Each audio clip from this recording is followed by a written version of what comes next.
جب مذاہب اس انسانی تصور کو اپنی بنیاد بناتے ہیں تو یہ اس بات کی نشاندہی کرتا ہے کہ وہ انسانی ذہن کی ہی پیداوار ہیں۔ آپ نے 3 بہت اہم نکات اٹھائے ہیں اور میں خاص طور پر ایمان کی تعریف پر واپس آؤں گا، لیکن پہلے آپ کے اس خیال پر بات کرتے ہیں کہ کائنات خود ازلی کیوں نہیں ہو سکتی۔ آپ نے کہا کہ خدا کا تصور کائنات کی وضاحت کے لیے ایک انسانی کوشش ہے، لیکن یہاں ایک بنیادی فرق ہے۔ آپ کا سوال یہ ہے کہ کائنات خود ہی وہ انجن کیوں نہیں ہو سکتی جس کا میں نے ذکر کیا؟ بالکل، میں آپ کی منطق کو سمجھنے کی کوشش کر رہی ہوں۔ آپ نے ایک منطقی ڈھانچہ بنایا کہ ہر چیز کا ایک سبب ہے اور یہ سلسلہ لامتناہی نہیں ہو سکتا، لیکن پھر آپ اس سلسلے کو ایک ایسی ہستی پر ختم کر دیتے ہیں جس کی آپ خود کوئی وضاحت پیش نہیں کرتے، یعنی خدا۔ یہ تو ایک طرح سے اصول کو توڑنا ہوا۔ آپ کہتے ہیں ہر چیز کا سبب ہے سوائے اس ایک چیز کے جسے میں خدا کہتا ہوں۔ تو میرا سوال یہ ہے کہ کائنات خود وہ استثناء کیوں نہیں ہو سکتی؟ کیوں نہ یہ فرض کر لیا جائے کہ کائنات ہی ازل سے ہے اور اسے کسی خالق کی ضرورت نہیں؟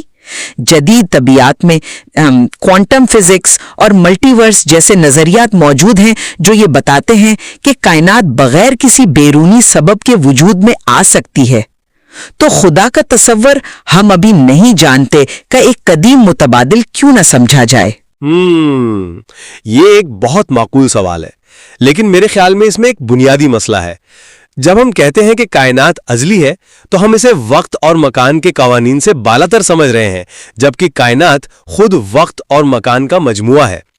جدید کاسمولوجی، خاص طور پر بگ بینگ تھیوری، اس بات پر تقریباً متفق ہے کہ ہماری کائنات کی ایک ابتدا تھی، تقریباً 13.8 ارب سال پہلے۔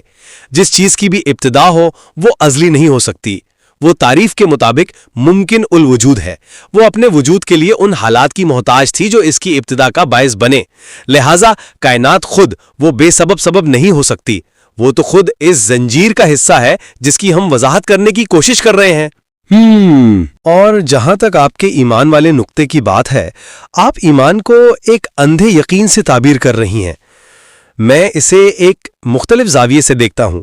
ایمان ایک معقول اعتماد ہو سکتا ہے، جیسے آپ ایک پل پر سے گزرتے ہوئے اس کے انجینئر پر ایمان یا بھروسہ رکھتے ہیں، حالانکہ آپ نے خود اس کے نقشے نہیں دیکھے یا اس کا حساب نہیں لگایا۔ آپ کا یہ ایمان اس انجینئر کی ساخت، اس کے پچھلے کامیاب منصوبوں اور اس حقیقت پر ہوتا ہے کہ پل کھڑا ہے۔ مذہبی ایمان بھی اسی طرح دلائل اور نشانیوں پر استوار ہو سکتا ہے۔ کائنات کی ترتیب، اس کے قوانین، یہ سب اس انجینئر کی طرف اشارے ہیں۔ یہ اندھی چھلانگ نہیں بلکہ شواہد کی بنیاد پر ایک منطقی نتیجہ ہے۔ آپ کی پل کی مثال دلچسپ ہے، لیکن اس میں ایک خامی ہے۔ ہم اس انجینئر کی موجودگی کو دوسرے طریقوں سے جانچ سکتے ہیں۔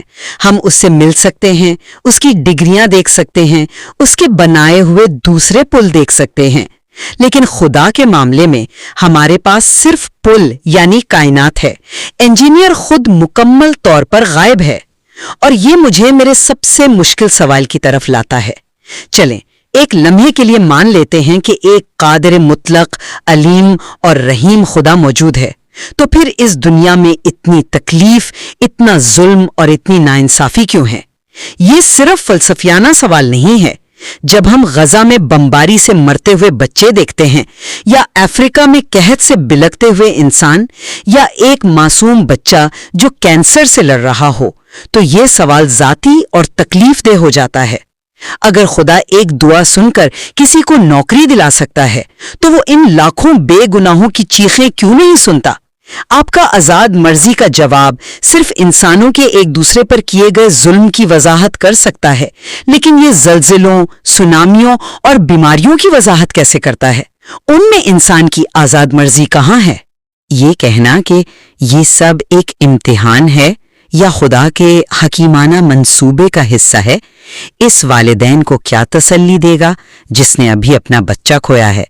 یہ جواب غیر انسانی اور غیر تسلی بخش محسوس ہوتا ہے۔ میں آپ کی بات کی گہرائی اور اس میں موجود درد کو پوری طرح سمجھتا ہوں۔ یہ بلا شبہ خدا پر یقین رکھنے والوں کے لیے سب سے بڑا چیلنج ہے، جسے فلسفے میں شر کا مسئلہ یعنی دا پرابلم آف ایول کہا جاتا ہے۔ اور میں یہ دعویٰ نہیں کروں گا کہ میرے پاس کوئی آسان جواب ہے جو اس درد کو ختم کر دے۔ تاہم یہ کہنا کہ خدا یا تو قادر مطلب نہیں یا رحیم نہیں، میرے خیال میں ایک محدود انتخاب ہے۔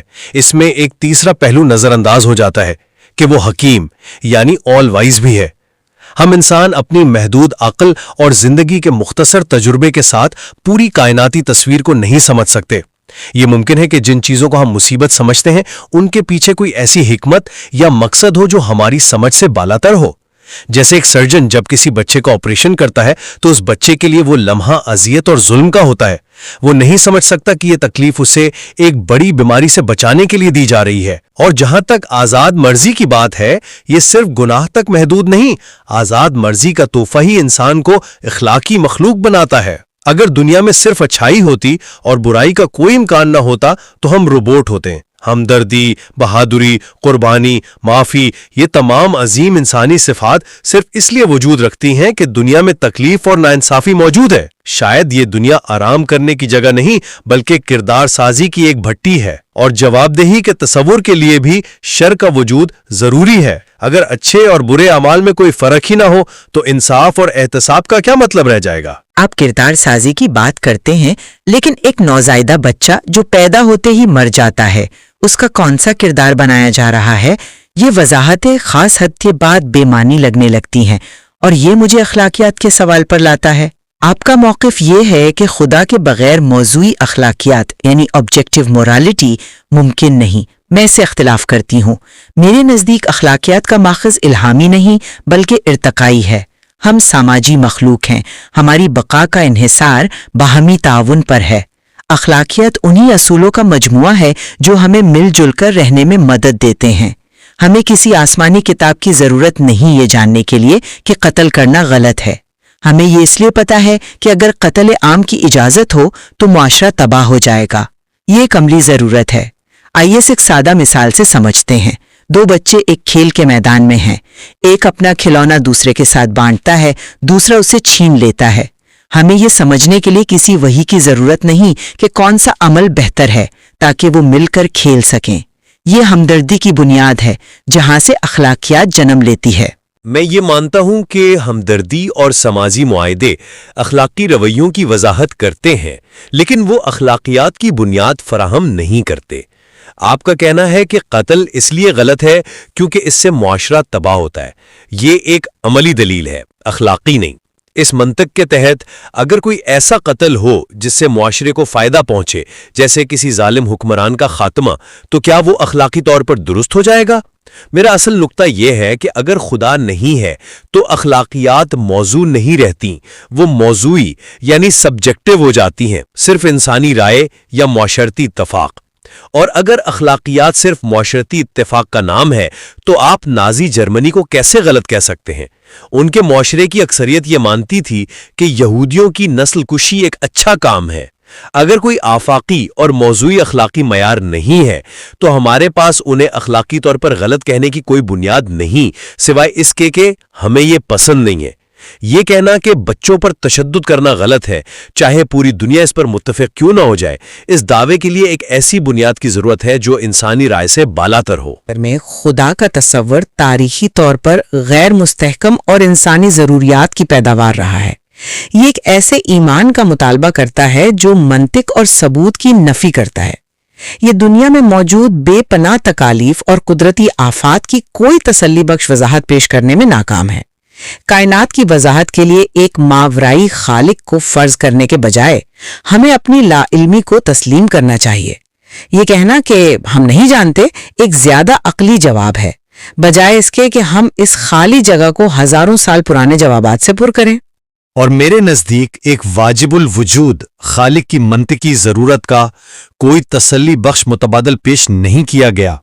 کائنات کا ممکن الوجود ہونا یعنی اس کی ایک ابتدا کا ہونا ایک ایسے اولین سبب کی طرف واضح اشارہ کرتا ہے جو خود کسی سبب کا محتاج نہیں۔ الہاد اخلاقیات کی کوئی ٹھوس اور موضوعی بنیاد فراہم نہیں کرتا جس سے اچھائی اور برائی محض ذاتی ترجیح بن کر رہ جاتی ہے۔ اور نہ ہی یہ اس سوال کا جواب دیتا ہے کہ ایک بے ترتیب کائنات میں اتنے منظم اور پیچیدہ قوانین کیسے وجود میں آئے۔ ایک ہی سوال پر ان دو مختلف فکری زاویوں پر غور کرنا بلا شبہ اس موضوع کی گہرائی اور پیچیدگی کو سمجھنے میں مدد دیتا ہے۔ بالکل، اور حتمی نتیجہ جو بھی ہو، یہ واضح ہے کہ اس مواد میں مزید غور و فکر اور تحقیق کی گنجائش ہمیشہ باقی رہے گی۔